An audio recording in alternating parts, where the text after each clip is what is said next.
parte de Elena, mi esposa, mis hijas, de mi yerno, del pastor Anderson, de Alberto y de tantos y tantos hermanos que oran por ustedes, como nosotros sabemos que ustedes lo hacen por nosotros.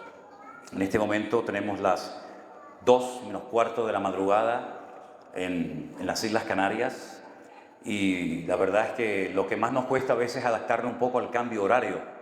Pero bueno, damos gracias al Señor por todo, porque esto poquito a poco nos vamos adaptando al clima, a las comidas, al cambio horario. A veces no sabemos si nos toca desayunar, almorzar, comer, pero bueno, estamos muy agradecidos, y la verdad es que me ha sorprendido mucho ver a un grupo grande de hermanas que llevan hoy aquí todo el día cocinando, y cada 5 minutos te preguntan: pastor, ¿tiene hambre? Pastor, ¿tiene hambre? Digo: no, hermana, no tengo hambre. Pastor, ¿quiere comer? Pastor, ¿quiere? Si hemos comido hace media hora. No, pero ¿quiere comer otra vez, pastor?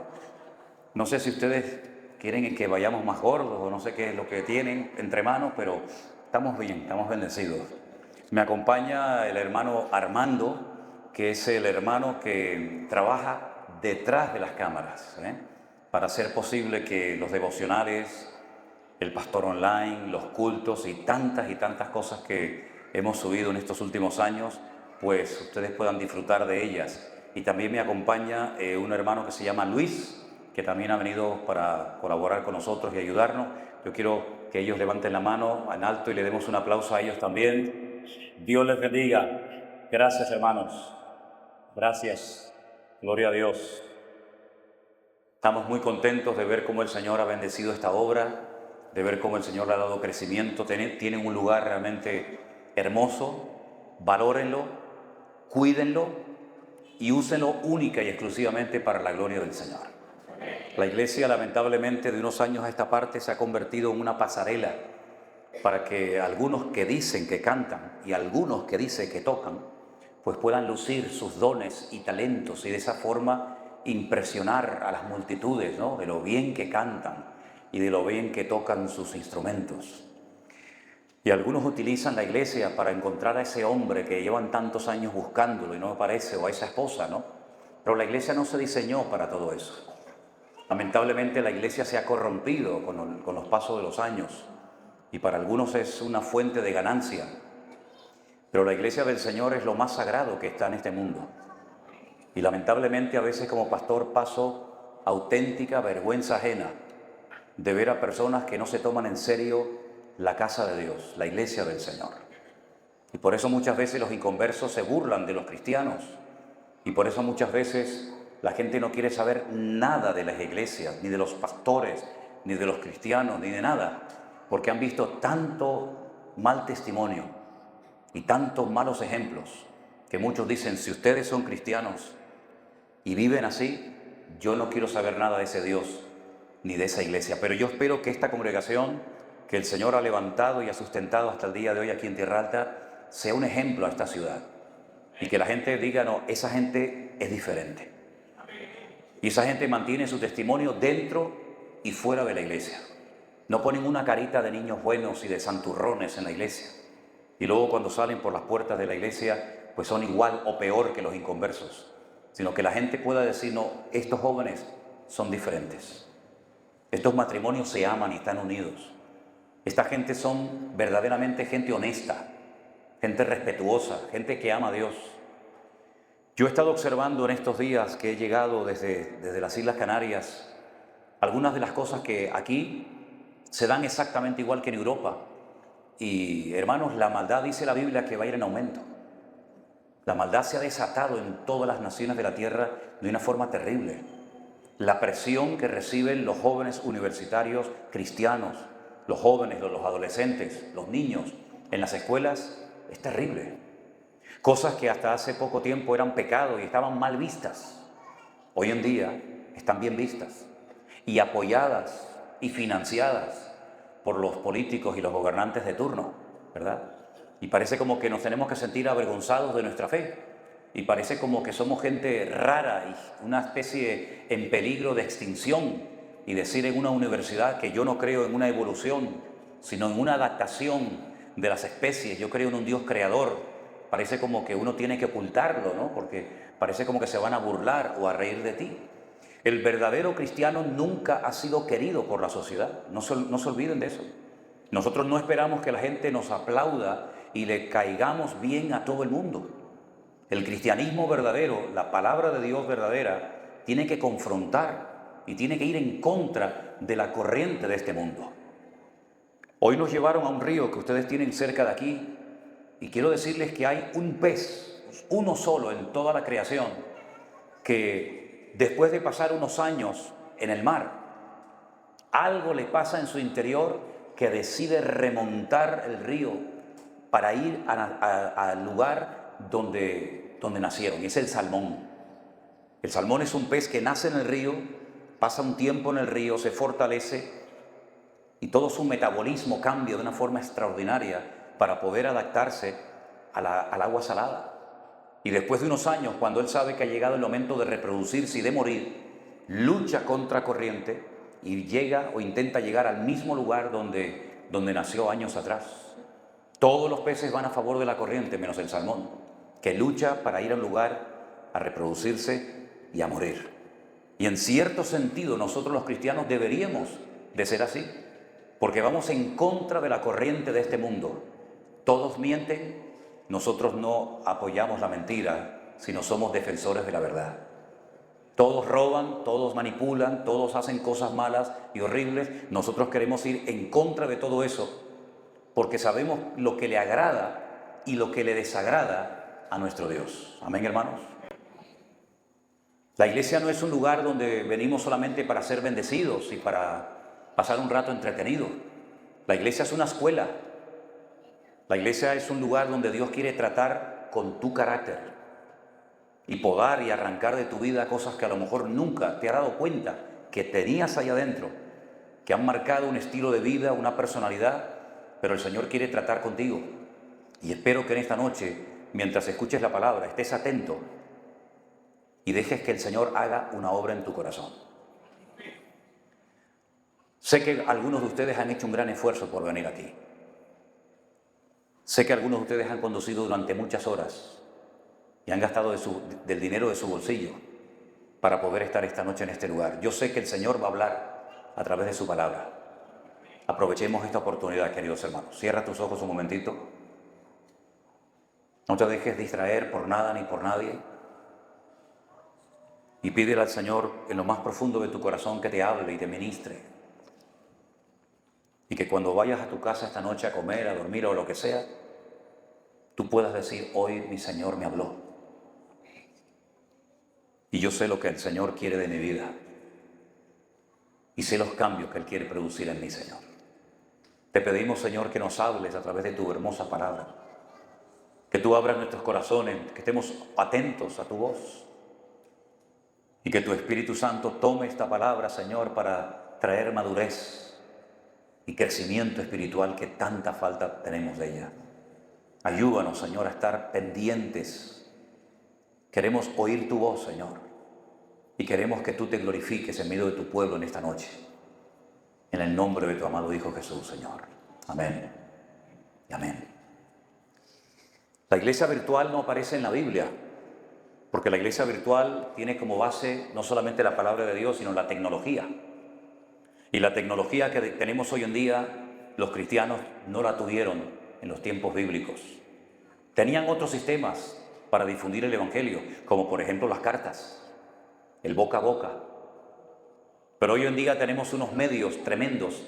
Miren, ahora mismo, a través de ese pequeño ordenador o computadora, hay hermanos en muchas naciones de la tierra que nos están viendo y nos están escuchando en tiempo real. Esto era algo impensable en los tiempos del apóstol Pablo. Cuando una carta llegaba a lo mejor a la iglesia de Corinto, de Esmirna, o donde fuera, probablemente las horas, los días, los meses para que ese mensaje llegara a esa congregación eran inmensos. Pero hoy en día podemos ver en tiempo real a una persona que está en la otra parte del mundo. Y esto forma parte del mover de Dios de los últimos tiempos. Por eso, aunque muchos no entiendan el concepto, ni la repercusión y el alcance que está teniendo la iglesia virtual en el mundo, es realmente algo sorprendente. Porque en los últimos 2 años hemos alcanzado a más gente y hemos llevado a miles de personas a los pies de Cristo, cosa que no habíamos podido hacer en los últimos 40 años de nuestra vida. Pero tenemos un libro en la Biblia, que es el último, el libro del Apocalipsis, que se escribió para que toda la cristiandad a lo largo de la historia supiera cómo teníamos que comportarnos y las cosas que iban a suceder en los últimos tiempos. Ahora, cuando hablamos de los últimos tiempos, ¿a qué tiempo nos estamos refiriendo? ¿A los tiempos del pasado? Evidentemente no. Estamos nosotros en este momento en los últimos tiempos. No les quepa la menor duda. Por eso los cambios que se están produciendo en la naturaleza son la evidencia de los cambios que se están produciendo en el mundo espiritual. Porque lo natural siempre refleja lo que está pasando en el mundo natural, en el mundo espiritual. Y por eso vemos que lugares donde antes nevaba, ahora hay sequías. Y lugares donde antes no llovía, ahora llueve torrencialmente. Y por eso vemos como el mar en algunos lugares se ha ido de la costa y en otros lugares ha subido de nivel. Hemos tenido recientemente en Canarias un volcán que ha destruido 3.500 casas, docenas de colegios, de carreteras. Y hacía 50 años que no explotaba un volcán en Canarias. Y hasta el otro día estaba soltando lava. Estamos viendo, queridos hermanos, cómo hay lugares donde ya no llueve. Y estamos viendo lugares donde antes llovía muchísimo, que ahora apenas caen 4 gotas, ¿verdad? Y estamos viendo iglesias que antes fueron muy usadas por el Señor, que hoy en día están en declive y en una crisis tremenda. Y estamos viendo más pecado dentro de las iglesias hoy en día en proporción que lo que vemos en las calles y en el mundo. Y todo esto es evidencia de que estamos en los últimos tiempos. Y esos últimos tiempos tienen muchas señales y muchas características y tenemos que conocerlas. El Señor no dijo cuándo iba a venir, sí dijo dónde. Pero el Señor nos dejó una serie de señales de información que tenemos que conocerlas e interpretarlas correctamente para poder saber cuánto tiempo falta antes de que Él venga.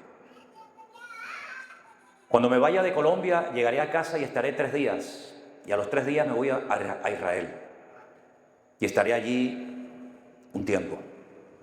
Y cada vez que voy a Israel, veo que hay una expectativa, incluso en los inconversos, porque están esperando al Mesías. Para ellos el Mesías es un hombre normal y corriente con unas capacidades naturales tremendas y que permitirá traer la paz al mundo y la reconstrucción del tercer templo de Jerusalén. Nada más que eso.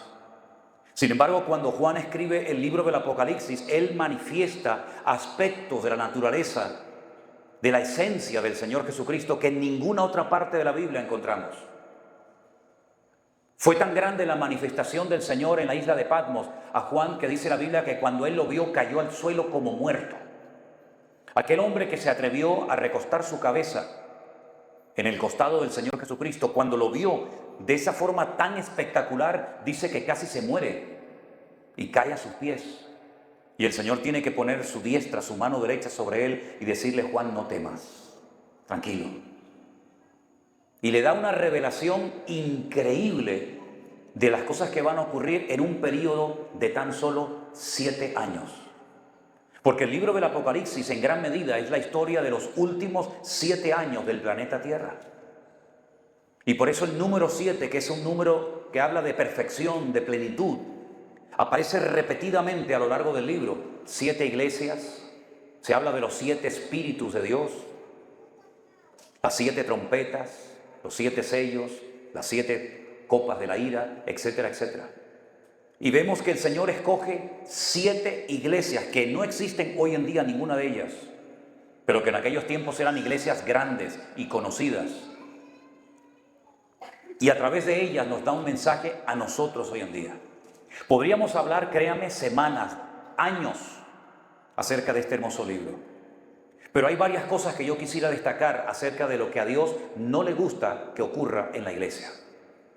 Algunos creen que en la iglesia se puede hacer lo que uno quiera, que en la iglesia vale todo, se puede tocar de cualquier manera, se puede vestir de cualquier forma, se puede predicar de cualquier manera. Y a veces nos equivocamos porque tenemos un concepto muy particular y muy distorsionado de lo que es la iglesia. Yo creo que hoy en día, si los apóstoles y el mismísimo Señor Jesucristo entraran por la puerta de muchas congregaciones, saldrían horrorizados de lo que ahí se hace y de lo que ahí se practica. Por ejemplo, hay 3 ocasiones en el libro del Apocalipsis en los que Dios dice lo que a Él no le agrada, lo que a Él no le gusta. La primera ocasión la tenemos en Apocalipsis 2:4, donde dice: tengo contra ti que has dejado tu primer amor. Ese es el mensaje que el Señor le manda a la primera iglesia que se menciona, la iglesia de Éfeso. Una iglesia que tenía más de 350,000 personas como miembro de esa congregación. Una iglesia enorme. Allí vivía Juan con María, la madre del Señor Jesús, en Éfeso. Esta iglesia la fundó Pablo con 12 personas y llegó a ser una de las iglesias más poderosas, más grandes y numerosas de la cristiandad. En esa iglesia estaba colaborando Priscila y Aquila, Timoteo, Tíquico y por supuesto el apóstol Pablo. Y después, cuando él se marcha, después de 2 años de pastorearla, deja al frente de la iglesia a un joven pastor llamado Timoteo. Un pastor que recibió tanta presión que terminó enfermándose del estómago. Y Pablo le tiene que escribir 2 cartas y decirle lo que tiene que hacer para cuidarse física y espiritualmente y también mentalmente. Hay gente que se ha enfermado por estar sirviendo a Dios. Hay gente que ha perdido la salud. Hay gente que ha perdido el matrimonio por estar todo el día metido en la iglesia. Hay gente que ha perdido, no quiero decir la vida, pero sí han perdido algunos a sus hijos, porque tenían más tiempo para los demás que para atender a sus propios hijos. Y cuando el apóstol Pablo le escribe a Timoteo, que es el pastor de la iglesia de Éfeso, le dice que el que no tiene su hogar en orden no puede pensar en servir al Señor, es decir, en servir a los demás. Porque la predicación no empieza en el púlpito, la predicación empieza en el hogar. Y si su hogar no es un botón de muestra, usted no tiene ninguna credibilidad para subirse a un púlpito a decirle a los demás lo que usted no ha sido capaz de llevar a la práctica en su propia familia y en su propia vida privada. Pero esa es la tónica hoy en día. Pastores divorciados y divorciados, gente que deja a una mujer, se casa con otra, se casan con esta, se separan de la otra, iglesias que se dividen, ¿verdad? Y no cumplen los requisitos bíblicos. Y es una iglesia que empezó muy bonito, empezó muy bien, una iglesia preciosa, una iglesia que era un ejemplo en aquella época, pero cada vez que el Señor menciona algo sobre la iglesia de Éfeso, lo menciona en tiempo pasado. Habéis sufrido, habéis trabajado, habéis probado a los que se dicen ser apóstoles y los habéis hallado mentirosos. Todo lo bonito de la iglesia está en tiempo pasado, pero todo lo feo de la iglesia está en tiempo presente. Tengo contra ti que en la actualidad ya no me amas tanto como al principio. ¿Saben que hay gente que ama más al ministerio que al Señor? ¿Saben que hay gente que ama más el cargo en una iglesia que la santidad del Señor en su casa? ¿Saben que hay gente que pelea más por las bancas y por las propiedades que pueda tener una iglesia que verdaderamente por el Evangelio y por el honor de Cristo en su amada iglesia? Eso es lo que le pasó a los efesios, que terminaron amando las cosas y usando a la gente. Y la Biblia nos enseña que es todo lo contrario. Lo que tenemos que hacer es amar a la gente y usar las cosas para la honra y gloria del Señor. Se enfriaron sirviendo al Señor. Como dice el libro del Cantar de los Cantares, por cuidar la viña ajena, descuidé mi propia viña. Y eso fue lo que le pasó a esta iglesia.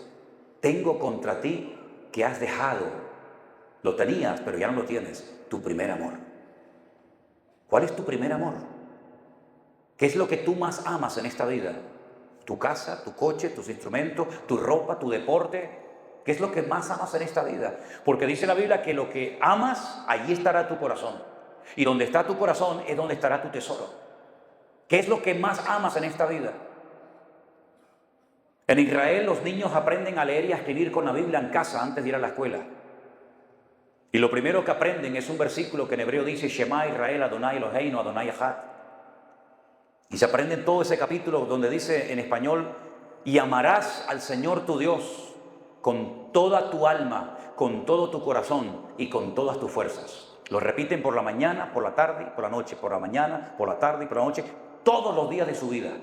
Cuando salen a trabajar, cuando van a la escuela, cuando regresan, cuando se levantan, cuando se acuestan, constantemente están diciendo: amarás al Señor tu Dios con toda tu alma, con toda tu fuerza y con todo tu corazón. Fíjense qué importante es esto, que cuando le preguntaron al Señor Jesucristo cuál es el mandamiento más importante de todos, Él dijo: amarás al Señor tu Dios con toda tu alma, con toda tu fuerza y con todo tu corazón, y a tu prójimo como a ti mismo. Haciendo esto has cumplido toda la ley y los profetas.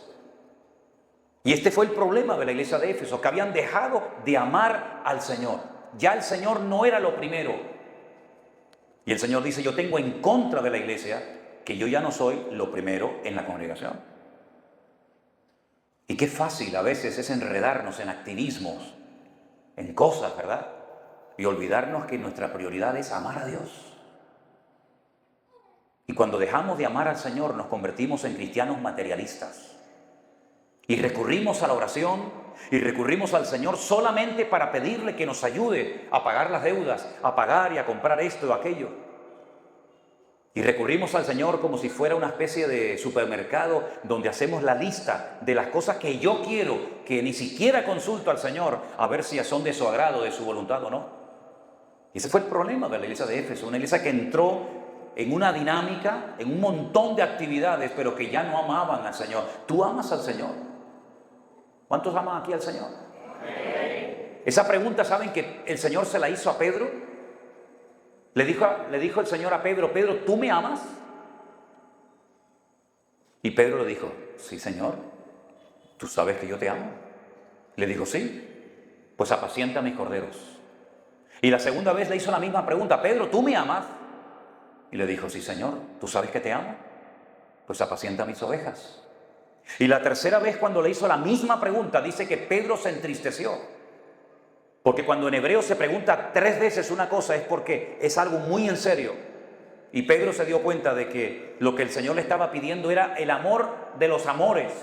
Que no hubiera nada en su vida más importante, que no hubiera nada en la lista que suplantara al Señor. Y entonces Pedro es cuando se entristece y le dice: Señor, tú lo sabes todo. Tú sabes que yo te amo.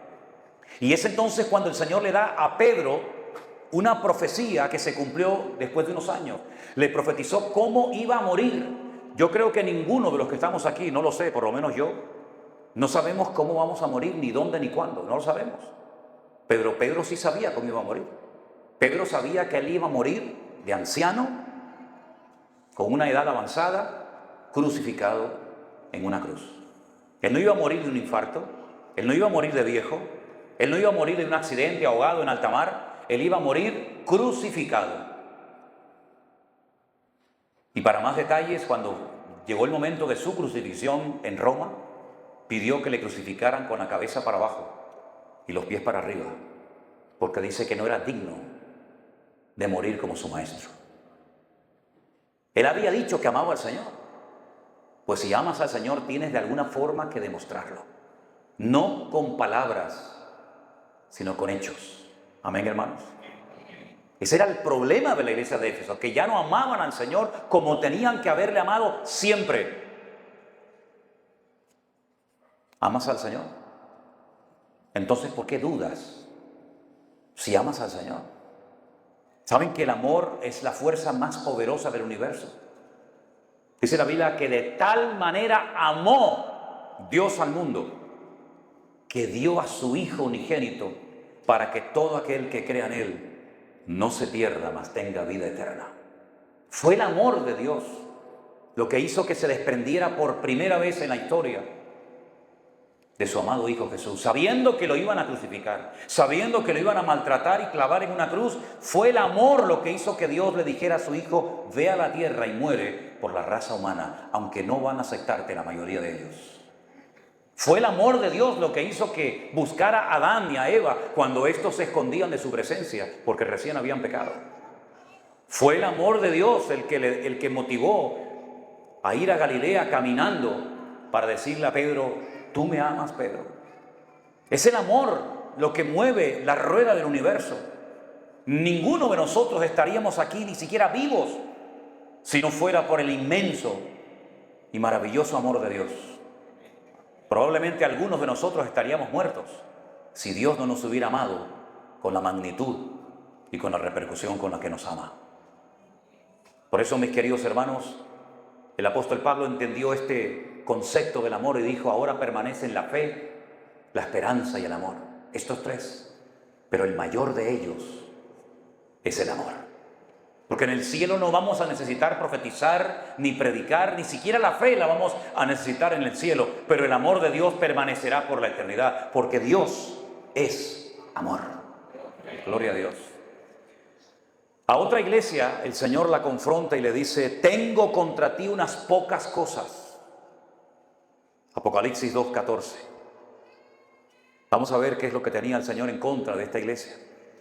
Que tienes ahí a los que retienen la doctrina de Balaam, que le enseñaba a Balac a poner tropiezo a los hijos de Israel y a comer cosas sacrificadas a los ídolos y a cometer fornicación. Con la iglesia de Éfeso le dijo lo que tenía en contra. Ahora esta iglesia, que es la de Pérgamo, le dice: tengo contra ustedes que tienen en la iglesia una falsa doctrina que están reteniendo, que la están enseñando y compartiendo la membresía, y la llama la doctrina de Balaam. Y explica en qué consistía, o en parte en qué consistía esa enseñanza o ese modelo de vida. Dice que Balaam le enseñaba a Balac una serie de cosas. Ahora, Balaam era un pseudo profeta del Antiguo Testamento.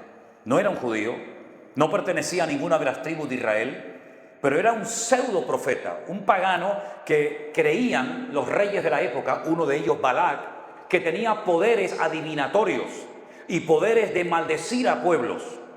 Entonces un rey pagano, sabiendo que Israel no podía ser derrotado en el campo de batalla, porque otros reyes lo habían intentado y habían fracasado, él busca a Balaam y le paga una gran suma de dinero para que se suba a lo alto de un monte y observe a todas las tribus de Israel acampando en el valle y las maldiga.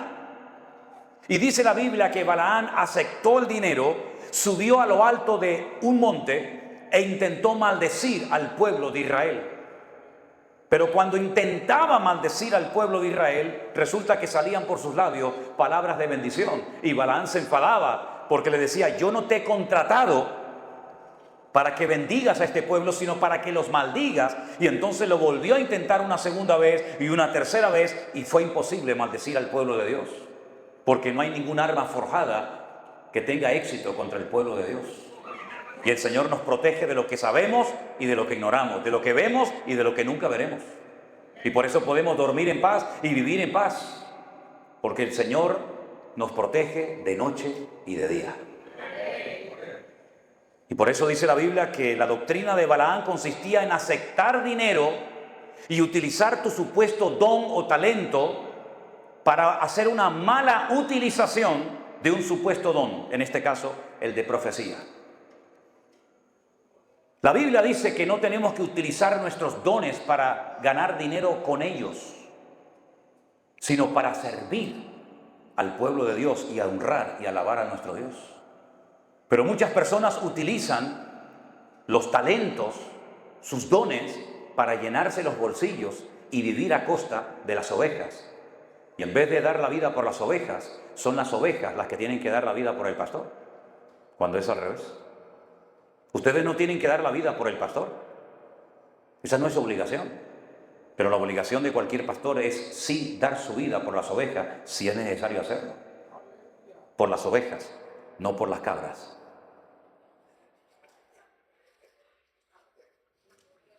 Retienen la doctrina de Balaam. Es decir, hay gente en esa congregación de Pérgamo que está enseñando falsas doctrinas en la iglesia. Y una de las cosas que enseñaban era que se podía comer cosas que previamente habían sido sacrificadas a los ídolos. Permítame que les explique esto brevemente. En aquellos días, las personas que se dedicaban a vender productos cárnicos, lo que hacían era que previamente presentaban esos animales en sacrificio a sus dioses. Y después, una vez que supuestamente habían quedado bien ante sus dioses, cogían esa carne, ese buey, ese toro, lo que fuera, lo troceaban y lo vendían al público, y así mataban dos pájaros de un tiro. Por una parte adoraban a su Dios con ese sacrificio de ese animal, y por otra parte después ganaban dinero. Y eso era presentar sacrificios de animales a ídolos. En el Concilio de Jerusalén, en el capítulo 15, se le dijo a los creyentes de la época que se abstuvieran de ciertas carnes, de ciertos alimentos, para que hubiera armonía en la iglesia, para que hubiera amor y unidad entre el pueblo de Dios y no discordia. ¿Qué fue lo que pasó en esta congregación? Que estas personas enseñaban todo lo contrario a los acuerdos que se habían tomado en la iglesia primitiva en el Concilio de Jerusalén. Es decir, personas que no se querían sujetar a las normas. Personas que decían, bueno, sí, estamos de acuerdo, pero por detrás enseñaban cosas que no estaban bien vistas dentro del seno de la iglesia. Ahora, a veces hay personas que me escriben y me preguntan cosas como esta. El otro día me escribió una hermana, vete tú a saber si a lo mejor está aquí. Bueno, si está aquí le viene bien, así me va a escuchar. Pastor, en mi iglesia dicen que los no bautizados no pueden tomar el pan y el vino. ¿Eso es una doctrina humana? ¿Eso es algo de los hombres? ¿Es algo que viene de Dios? Porque yo creo, porque ella preguntaba y respondía, ¿sabe? Porque yo creo que eso no es de Dios y nosotros no somos nadie para prohibirle a una persona tomar la Santa Cena. Entonces yo contesté a esta señora, le digo, mire, hermana, escúcheme bien. En la iglesia no solamente nos sujetamos a la palabra de Dios, sino también hay normas y hay reglas de convivencia. Por ejemplo, en España, nosotros nunca podríamos haber hecho un culto con el sonido, con los decibelios que ustedes han tenido en la primera parte de este culto. Yo hubiera tenido una patrulla de la policía en la puerta de la iglesia y me hubieran probablemente llevado detenido, porque hay un nivel de decibelios que si usted lo pasa y hay vecinos que le denuncian, automáticamente le pueden llegar hasta cerrar la iglesia. Entonces yo le digo a los músicos, el volumen no puede pasar de aquí. No, pues eso es una norma humana, me da exactamente igual. Pero yo vivo en el mundo y delante del mundo tengo que ser un ejemplo. No es que yo al Señor se le pueda alabar hasta en silencio, mi hijo. Y una oración poderosa que el Señor contestó ni siquiera se oyó, y fue la oración de aquella mujer llamada Ana. Y hay muchos que gritan hoy en día y su oración no sale del techo de la iglesia. Y aquella mujer oraba en silencio y llegó al mismo corazón del Señor. Así que aquí no es cuestión de subir o bajar el volumen. Aquí es cuestión de hacer las cosas decentemente y con orden. Imagínense que hay una persona enfrente de esta iglesia que se está muriendo de cáncer o tiene una enfermedad. La alabanza que hemos cantado, no digo que sea el caso concreto, simplemente pongo un ejemplo, una hipótesis, ¿sí? La alabanza sería un motivo de perturbación más que de gratitud, si hay una persona que está gravemente enferma. Y por amor a esa persona, probablemente tendríamos que bajar el volumen y Dios nos escucharía exactamente igual. Porque una cosa es alabanza y otra cosa es ruido. Y muchas veces se confunde el ruido con presencia de Dios, que son dos cosas completamente diferentes. Y claro que hay normas en la iglesia, claro que hay normas, hay un horario. Y claro que hay normas, por ejemplo, para que una persona inconversa que no entiende nada del Evangelio se abstenga de tomar el pan y el vino cuando llega el momento. ¿Por qué? Porque no entiende ni discierne las cosas del Señor. Claro que hay normas, por supuesto que sí. Y en el Concilio de Jerusalén se tomaron normas, reglas de convivencia para la armonía dentro de la iglesia. Y por eso hay personas que saltan de iglesia en iglesia porque no quieren sujetarse a nada ni a nadie. Porque la persona que no es obediente a Dios tampoco lo va a hacer a la iglesia, ni al pastor, ni a nadie. Y la desobediencia no se aprende en la iglesia, la desobediencia se aprende en el hogar. Y cuando al niño que desobedece se le premia y se ríe, ¿verdad? Porque el niño ha dicho una mala palabra o ha hecho una cosa que está mal, pero se le ríe y se le premia, ese niño va a creer que la desobediencia tiene premio y la obediencia tiene castigo. ¿Y cuántas personas se han convertido en la iglesia y han sido toda su vida unos desobedientes y ahora se han convertido, pero son cristianos desobedientes? Y tienen que aprender a ser obedientes. Y esta iglesia de Pérgamo, el problema que tenía es que no quería ser una iglesia obediente. Y hay creyentes que quieren ser bendecidos. Hay gente que quiere cantar, que quiere predicar, que quiere hacer muchas cosas, pero no quieren aprender a obedecer al Señor. Y dice la Biblia que la desobediencia, por cierto, es el único pecado que se compara con otro. No hay pecados que se comparan con otros, salvo el pecado de desobediencia, que dice que es como adivinación. Ese fue el problema de Saúl. Uno compara el pecado de David y el pecado de Saúl, y humanamente hablando, ¿no parece que el que pecó más grave fue David? Se acuesta con la vecina, mata al marido, Dios lo perdona y sigue como rey. Y el otro rey desobedece y Dios lo desecha y le dice a Samuel, no ores nunca más por él porque ya este hombre no me sirve.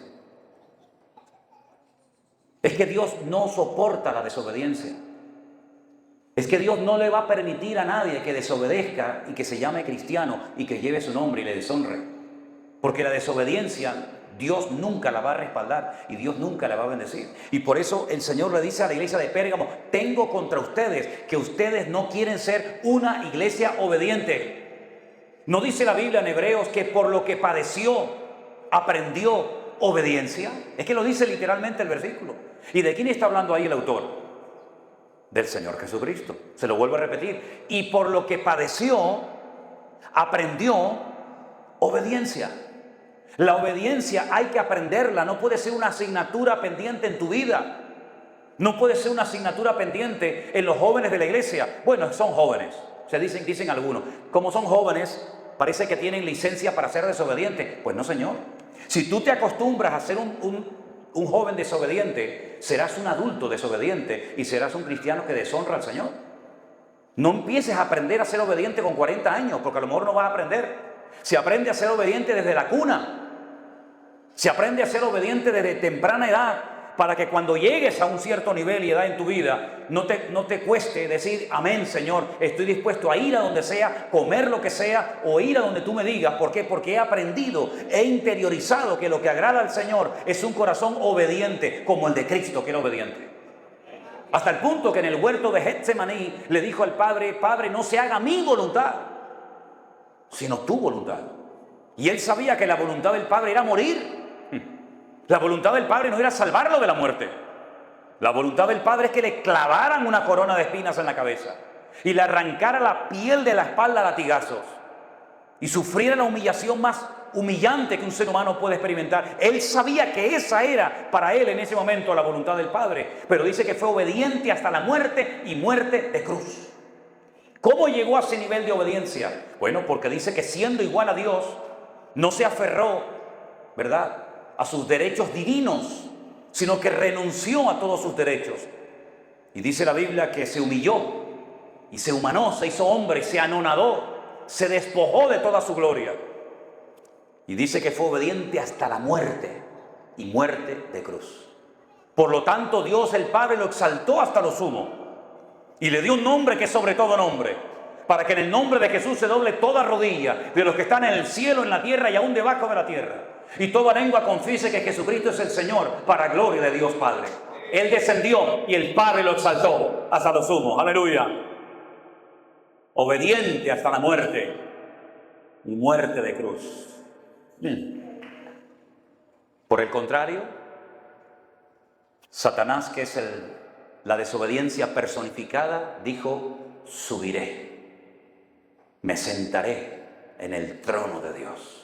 Bueno, para sentarte en el trono de Dios, lo primero que tienes que hacer es quitar a Dios del trono. Porque en ese trono no caben dos personas, solamente cabe uno. Así que si te quieres sentar en su trono, lo que estás diciendo es que vas a quitar a Dios, eliminar a Dios, que es el espíritu que reina en Colombia, en Perú, en España, en Estados Unidos. Quitar a Dios de los colegios, quitar a Dios de las universidades. Dios molesta. Quitar a Dios de todas partes. Ese es el espíritu que Satanás tenía desde el principio. Subiré, me sentaré en el trono de Dios. Yo seré el foco, el centro de atención. Me adorarán a mí en vez de a Él. Y por eso fue humillado hasta lo máximo. Porque el que se enaltece será humillado, mas el que se humilla será enaltecido.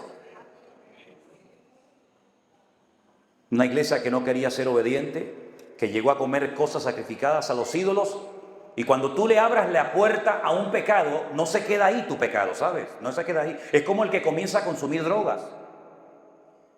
El que comienza a consumir drogas, llega un momento que buscas otra, y después otra, y después otra, y llega un momento que ya no hay más. Y lo que antes te llenaba, ahora ya no te llena. Es una escalera al infierno. Y esta gente comenzó a desobedecer y una desobediencia trajo otro pecado y otro más. Al final dice que terminaron cometiendo fornicación en la iglesia. Y uno dice, pero ¿cómo puede ser que se reunieran en la iglesia para fornicar en el culto? Bueno, es que fue una escalera descendente y un pecado lleva a otro pecado. Cuando tú le abres la puerta al enemigo en tu vida, tal vez por algo pequeño, algo que no le des importancia, dice que un pequeño fuego puede hacer arder todo un monte y todo un bosque. Las pequeñas cosas, las pequeñas zorras pueden destruir plantaciones enteras. Por eso dale importancia también a lo pequeño, porque si no controlas lo pequeño, se convertirá en algo grande y perderás el control. Hay otra cosa que a Dios le molesta. El mensaje es a la iglesia de Tiatira en el versículo 20. Tengo unas pocas cosas contra ti. Des en cuenta cómo siempre habla con los mismos términos. Tengo contra ti, tengo contra ti, tengo contra ti. Y en esta ocasión menciona a una mujer. Antes mencionó a dos personajes del Antiguo Testamento, a un pseudo profeta llamado Balaán y a un rey llamado Balac. Ahora menciona a una mujer llamada Jezabel. Toleras que esa mujer, Jezabel, que se dice, no lo es, ella dice que lo es, que se dice profetiza, enseñe y seduzca a mis siervos a fornicar y a comer cosas sacrificadas a los ídolos. ¿Qué poder tenía esta mujer tan grande que le daban el púlpito para dar cursos para aprender a fornicar y a desobedecer a Dios? Imagínense, hermano, no se pierdan el culto del próximo día, que va a venir una hermana a enseñarnos a pecar. Uno dice, pero estamos locos. Este pastor se ha vuelto loco. Bueno, eso es lo que pasa cuando al pastor se le permite que haga en la iglesia lo que le dé la gana. Porque como dice que no hay que tocar al ungido de Jehová. No, a este lo que hay que entrarle una manta de palos. Tocarlo no, a palazos hay que darle a este.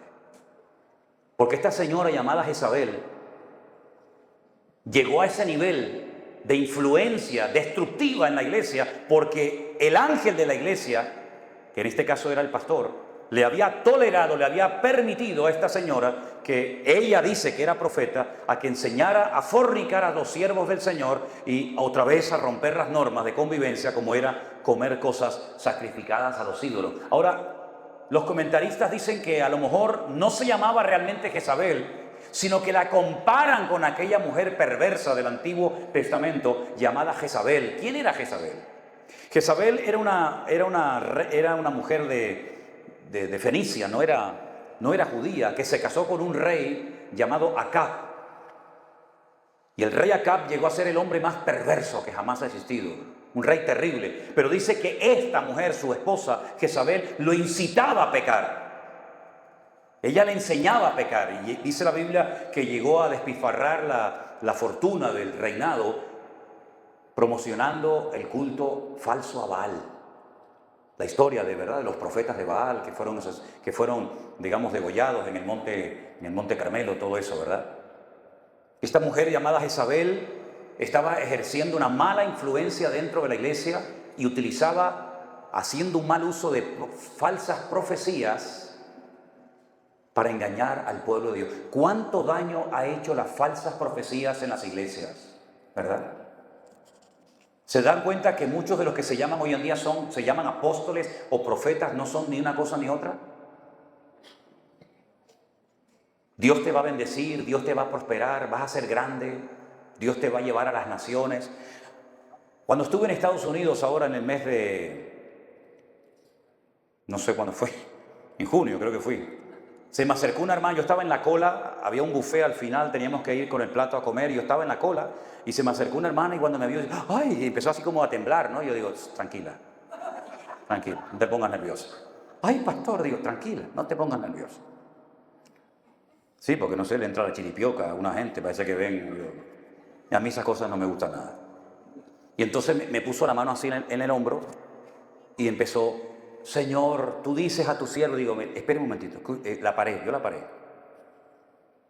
Quíteme la manita de encima, eso de entrada. A mí no me esté tocando. Segundo lugar, si usted va a empezar a decirme que Dios me va a bendecir, que Dios está conmigo, que Él ha visto mis lágrimas y mi sufrimiento y me va a llevar a las naciones, si me va a decir toda esa parafernalia, no pierda el tiempo conmigo, señora. Yo ya todo eso ya lo sé, porque yo leo la Biblia todos los días.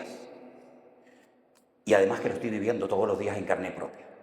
Así que no pierda tiempo conmigo, queriendo quedar bien conmigo, dándome palabritas supuestamente proféticas, cuando eso sale de lo más profundo de su corazón. ¿Cuál es el gran problema hoy en día? Que la gente lee poco la Biblia o nada. La gente apenas tiene comunión con el Señor. Entonces, cuando llega alguien con una palabra profética, hacen cola y pagan dinero y hacen lo que haga falta para pasar a una plataforma para que una señora que usted no lo conoce de nada le diga a usted lo que si usted se hubiera metido en su habitación y hubiera doblado sus rodillas delante del Señor, el Señor se lo hubiera dicho personalmente a usted. Porque yo tengo comunión con mi Padre, yo no necesito que mi Padre le hable a usted para que usted me venga con el chisme a mí. A mí me molestaría mucho que mi hija tuviera que ir a cualquiera de ustedes a decirle, vete y dile a mi padre tal cosa. Digo, no, a mí no me vengas con eso. Usted viene directamente a su Padre. ¿Y cuántas veces lamentablemente se confunde palabras de aliento, palabras de ánimo con palabras proféticas?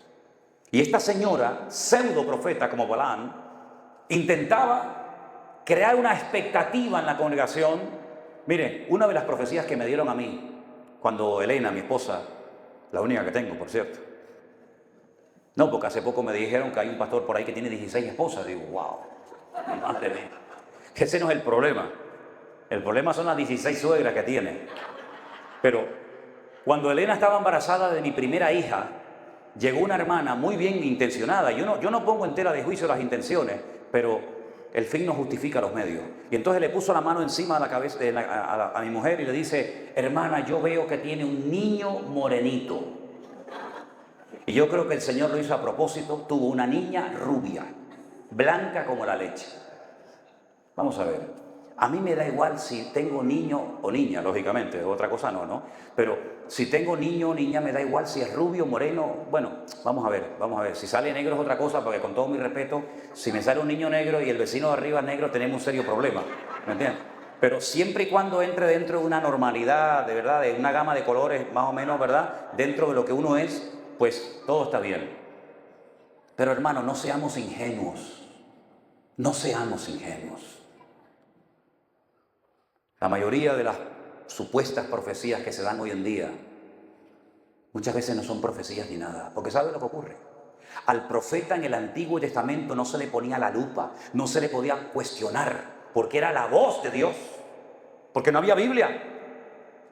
Pero hoy en día, según la Biblia, en el Nuevo Testamento, a los que vienen con palabras proféticas dice que la iglesia tiene que juzgar, analizar, filtrar, ver si realmente lo que ha dicho es 100% bíblico o no.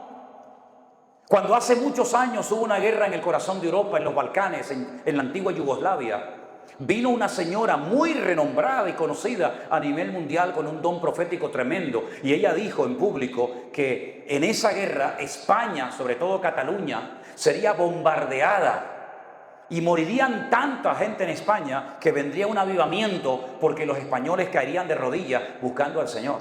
Mire, ni bombardearon España, ni los españoles cayeron de rodillas, ni pasó nada. Pero nadie se acuerda de aquello. En la Biblia, a los falsos profetas, ¿saben lo que se le hacía? No se le daba ramos de flores, ni se le llevaba hoteles de 5 estrellas. En la Biblia, a los falsos profetas se les mataba a pedradas. Eso es lo que pasaba en los tiempos de la Biblia. Y si hoy en día hubiera más conocimiento de la palabra de Dios, no hubieran entrado tantas falsas doctrinas dentro de las iglesias como lamentablemente han ocurrido. Recientemente estuve en Italia y un pastor un día en el púlpito dijo que el Espíritu le había hablado que la iglesia ese día tenía que cubrirlo, taparlo con dinero. Menos mal que yo no estaba ese día en el culto ese. Si no, yo lo tapo, pero con otra cosa. Pasa que no me pasan a mí nunca estas cosas. No me pasan a mí estas cosas. Y entonces el pastor se tumbó así, como si estuviera dormido en la plataforma, pero dijo, no me pongan monedas, porque las monedas si me las ponen salen rodando y entonces no, tienen que taparme con billetes. Y la iglesia pasó y tapó al pastor con billetes. Y entonces yo hice un culto unido en otra iglesia y me llega una hermana y me cuenta esto. Y le dije, ¿y usted qué hizo? Y dice, no, pastor, yo pasé al frente y lo tapé con billetes. Y entonces, ¿para qué me viene usted a mí a contar este chisme? Si usted es peor que él. Usted es copartícipe de eso. Salga corriendo de allá adentro, le dije. Y salió corriendo. Y se fue. Miren, hermanos, hace falta elevar el nivel de madurez de la iglesia del Señor.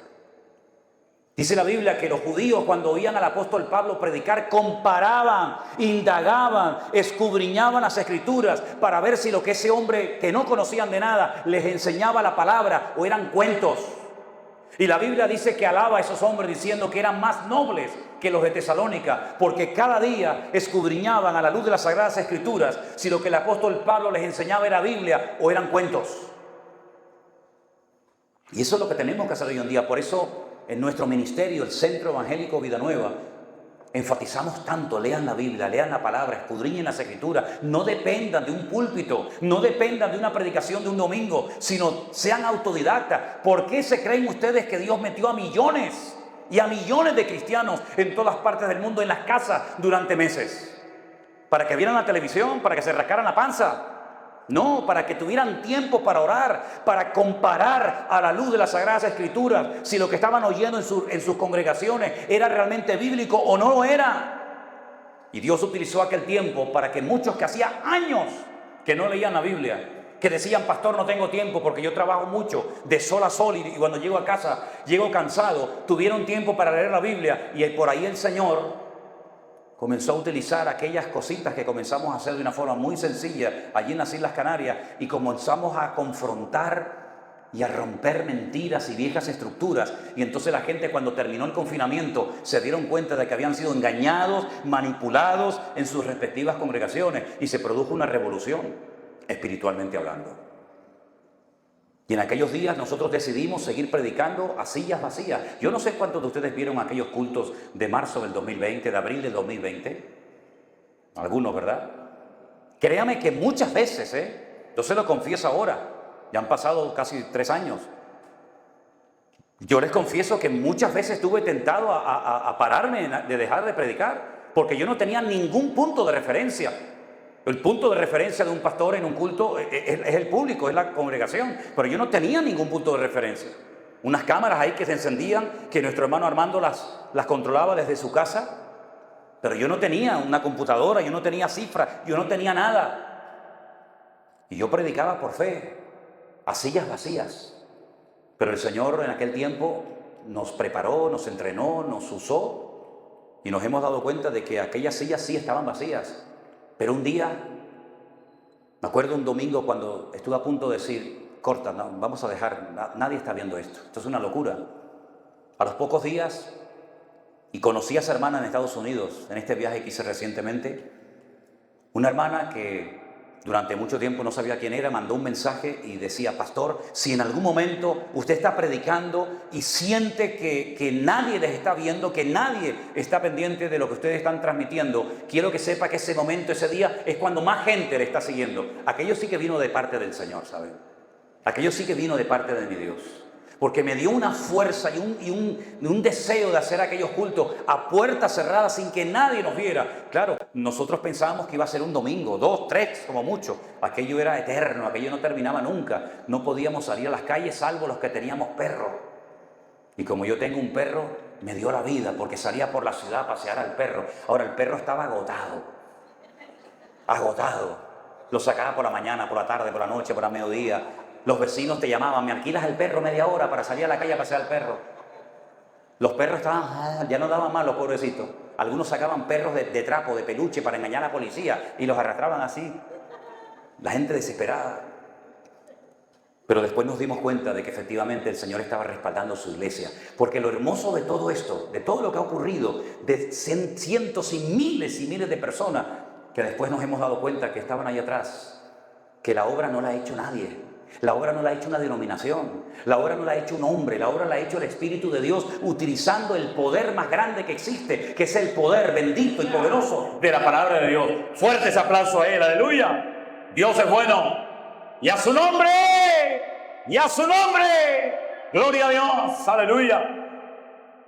Las iglesias del Apocalipsis nos enseñan muchas cosas, hermanos. Lean los 7 mensajes que el Señor le manda a la iglesia de Éfeso, Mirna, Pérgamo, Tiatira, Sardis, Filadelfia, Odisea. Y quiero terminar diciéndoles algo. Hoy, cuando hemos comenzado el culto, se ha orado, ¿verdad? Se presentó el culto en oración al Señor y hemos creído desde el momento que comenzó este culto hasta que nos marchemos de aquí, que el Señor está entre nosotros. Claro que sí. Nosotros no hemos venido para vernos las caras. Nosotros hemos venido para adorar a Dios.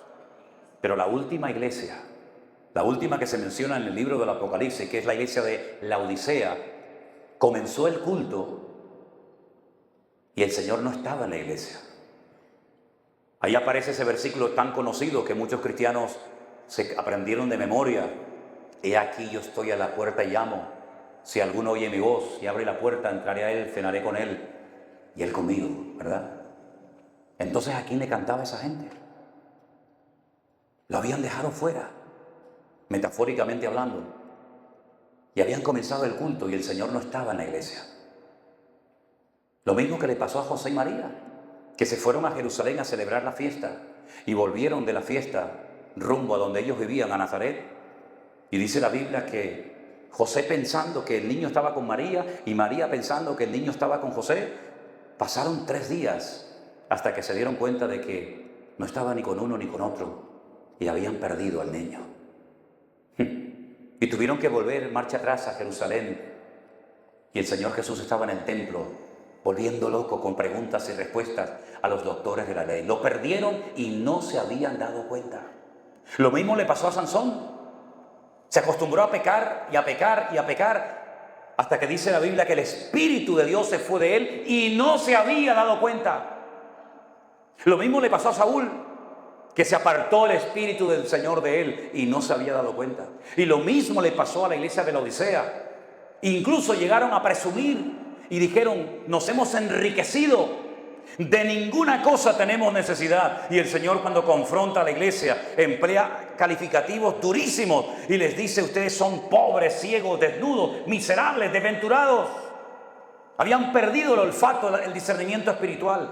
¿A quién le cantaban? ¿A quién adoraban? No sé, pero al Señor no, porque lo habían dejado fuera. Lo mismo le pasó a la amada del Cantar de los Cantares, ¿se acuerdan?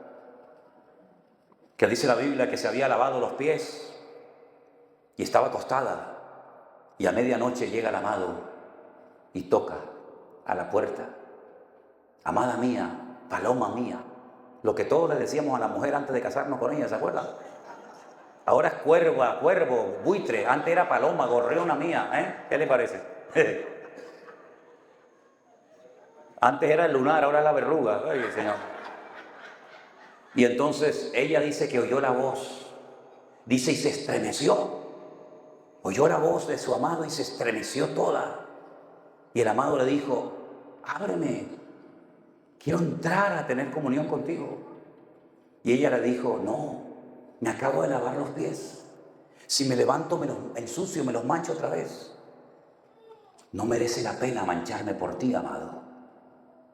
No merece la pena hacer ningún tipo de esfuerzo por ti, amado mío. Te quiero, pero déjame como estoy.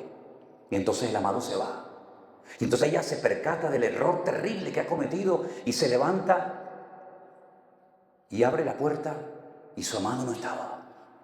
Olió y decía, uy, aquí estuvo él. Huele la puerta a él, pero él no estaba. Y entonces dice que sale por la ciudad de Jerusalén enferma de amor porque lo tuvo y lo perdió. Y le decía a la gente, ¿habéis visto a mi amado? Aquí, a mi amado. No hay otro como él. Y lo describe, sabe cómo son sus ojos, su pelo, sus muslos, sus dientes, lo sabe todo, pero lo perdió. Tenía la teoría, pero la realidad es que había perdido la presencia de su amado. La humillan, le hacen de todo, hasta que por fin se produce el reencuentro. Y eso es lo que el Señor quiere hacer hoy en día, llevar a la iglesia a hacer reencuentro con Él. Porque la iglesia se ha quedado dormida, se ha quedado postrada, se ha acomodado y ha perdido la gloria del Señor.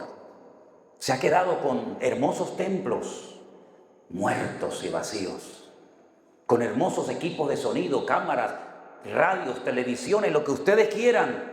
La iglesia cristiana evangélica nunca ha sido tan rica materialmente hablando como hoy en día.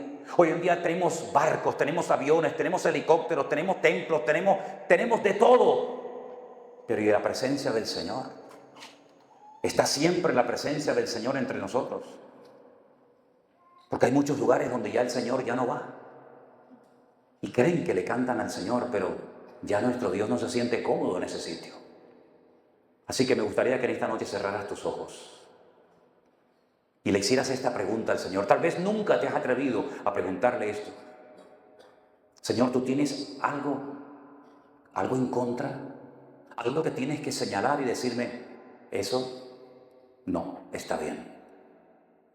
Cantas muy bonito, alabas muy bien, predicas maravillosamente, has hecho esto, has hecho aquello, has ido para aquí, has ido para allá, todo eso está muy bien, pero tengo contra ti. Bueno, escuchemos al Señor esta noche hablando a nuestros corazones. Escuchemos a Dios, porque a veces nosotros no paramos de hablar, pero dejemos que Dios hable a tu corazón.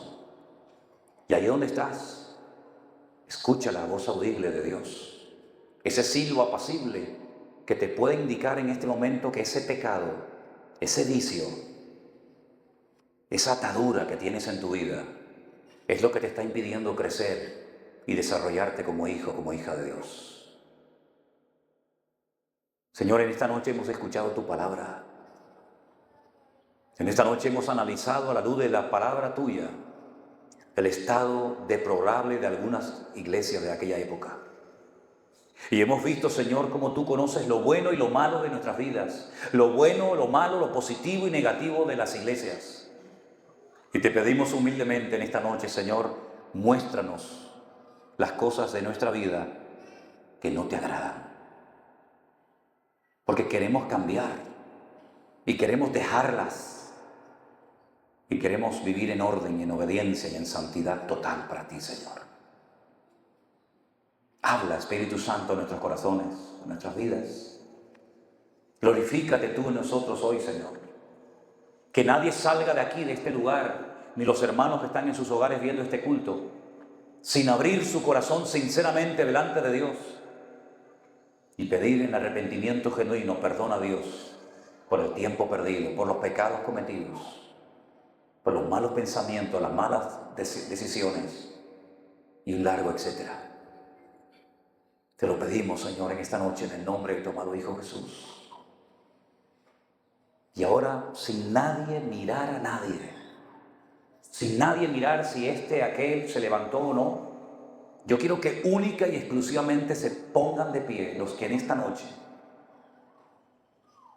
hayan sentido en su corazón que Dios te ha mostrado, que Dios te ha iluminado un área, algo que tienes que entregarle esta noche mismo al Señor antes de que te marches de este lugar.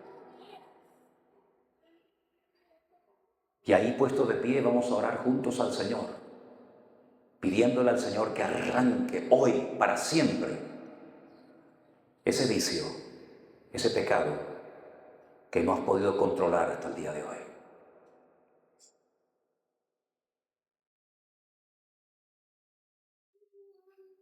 Amén. Dios te bendiga, hermano. Amén. Dios te bendiga. Esto es algo muy personal, nadie mirando a nadie, por favor. Oh, gloria a tu nombre, Señor Jesús. Gracias, Señor Jesús. ¿Hay alguien más que en esta noche haya sentido en su corazón que tiene que entregarle algo al Señor que Él te está pidiendo hace mucho tiempo? Y has estado peleando y peleando contigo y hasta con el Señor mismo. Pero hoy quiere decir, basta, Señor. No voy a seguir nunca más con este odio, con este resentimiento, con esta amargura, con esta atadura en mi vida, Señor. De nada sirve que alabes, de nada sirve que adores, de nada sirve tu mano levantada, de nada sirve lo que hagas si tú en esta noche no eres libre de eso que solamente tú sabes que al Señor no le agrada. Señor, tú que escudriñas la mente y el corazón, tú ves nuestras vidas en este momento, Padre. Y yo te ruego en el nombre de Jesús que estos hijos e hijas tuyas, que hoy se han parado, que hoy se han puesto de pie delante de tu trono, porque tú les has hablado a través de tu palabra, que hoy puedan comenzar a notar esos cambios, esa auténtica liberación de sus vidas, y que nunca más vuelvan a caer en eso. Porque tu palabra dice, conoceréis la verdad y la verdad os hará libres. Y oramos, Señor, para que esa libertad gloriosa de la cual tú quieres que disfrutemos, que tú ganaste, que tú obtuviste en la cruz del Calvario por nosotros, se haga realidad en mi vida a partir de hoy, Señor. Gracias por la libertad que me das. Gracias por el gozo que me das. Gracias porque ninguna condenación hay para los que están en Cristo Jesús, Señor nuestro. Los que no andan conforme a la carne, sino conforme al Espíritu.